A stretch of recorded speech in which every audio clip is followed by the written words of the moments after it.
185 miles per hour. For most people, that's the takeoff speed of a commercial jet. For elite engineers, that's barely a warm-up. Today, we're entering the red zone. The place where tires melt, where the air becomes as thick as a wall, and where the slightest steering error turns you into a falling star. The big question, why this obsession with the 310 miles per hour, 500 kilometers per hour mark? Is it physics or pure ego? Today, we're breaking down the 5 monsters redefining the laws of nature. Fasten your seatbelt. It's going to be a wild ride.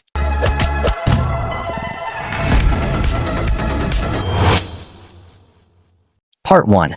The War of the Gods. History and Contenders. The Evolution of the Speed Wall.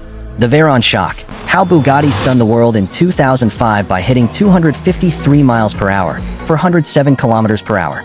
Explain why going from 235 to 250 miles per hour is 10 times harder than the 0 to 60 sprint.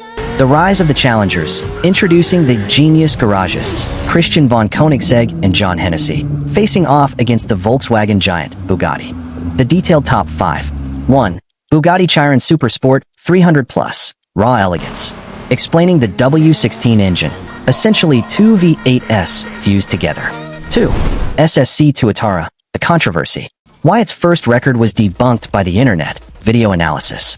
3. Hennessy Venom F5, the American approach. A minimalist but devastating Fury twin-turbo V8. 4. Koenigsegg Jesko Absolute, the record hunter. Why it lacks a giant wing, the vital importance of drag reduction.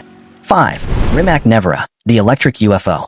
How 1,900 instant horsepower changes the game forever. Part 2. The physics of the impossible. How does it hold up? Aerodynamics, the battle against the air. At 300 miles per hour, air is no longer a gas. It behaves like a viscous fluid. The drag coefficient, CD how a car must pierce through the atmosphere. Downforce versus drag. Too much downforce. Wings slows you down. Not enough, and the car takes off like an airplane. Tire science. The Michelin partnership. At 310 miles per hour, centrifugal force is so violent it tries to rip the tire off the rim. Heat management. How to stop rubber from turning into liquid in under 30 seconds. Cooling systems. Why the Chiron has 10 radiators. It is essentially a rolling thermal power plant. Part 3. Human limits and the price of the record. Validation protocols. Why a single run isn't enough. The importance of two-way runs to account for wind and road gradient. Finding a runway. There are only 2 or 3 places on Earth capable of hosting these tests. Aerolation in Germany, closed Nevada highways, or NASA landing strips. The psychological danger. Pilot testimonials, Andy Wallace. At these speeds, peripheral vision blurs. The brain can no longer process information fast enough to react. The financial stakes. Developing a record-breaking car costs hundreds of millions. The $3 to $4 million price tag doesn't even cover the R&D. These cars are technological billboards. Part 4. The future. The end of an era? Electric versus internal combustion. The Rimac Nevera proved that EVs dominate acceleration. But can they maintain top speed? The struggle with gearboxes and battery overheating. The 370 miles per hour, 600 kilometers per hour barrier.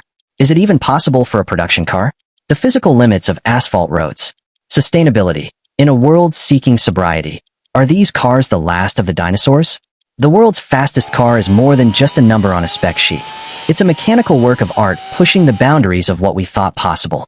Perhaps one day, we won't be allowed to build these machines anymore. But until then, they keep us dreaming. What about you? If you had the keys to the Jesko Absolute and an infinite stretch of road, would you dare to floor it? Let me know in the comments. Don't forget to subscribe so you don't miss the next record.